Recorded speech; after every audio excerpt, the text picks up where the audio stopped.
জুলাই গণ অভ্যুত্থানের দ্বিতীয় বর্ষপূর্তি উপলক্ষে সাতক্ষীরার শ্যামনগরে গণমিছিল ও সমাবেশ করেছে বাংলাদেশ জামায়াতে ইসলামী। গণভোটের রায় বাস্তবায়ন, জুলাই সনদের পূর্ণাঙ্গ বাস্তবায়ন এবং গণহত্যার বিচারের দাবিতে এই কর্মসূচি পালন করা হয়।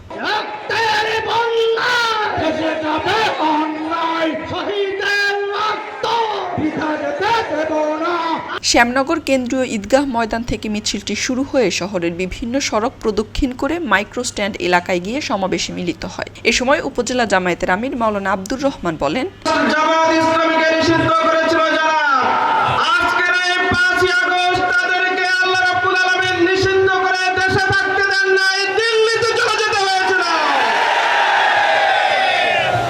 সমাবেশে প্রধান অতিথির বক্তব্যে জেলা জামায়াতের সেক্রেটারি মাওলানা আজিজুর রহমান বলেন, ৫ আগস্টের আন্দোলন ছিল ছাত্র জনতার সম্মিলিত আন্দোলন। তিনি তরুণদের কর্মসংস্থান নিশ্চিত করা এবং দেশকে সন্ত্রাস ও নৈরাজ্য মুক্ত করার কথা বলেন। ৫ আগস্টের যে বিপ্লব, এটি জামায়াত ইসলামের কোনো একক সম্পদ নয়, বিএনপির কোনো একক সম্পদ নয়।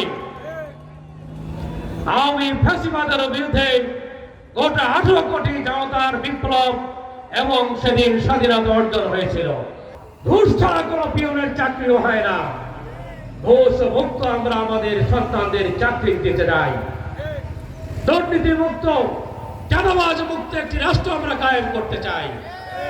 এছাড়া সমাবেশে উপস্থিত ছিলেন উপজেলা ও জেলার বিভিন্ন পর্যায়ের নেতাকর্মীরা।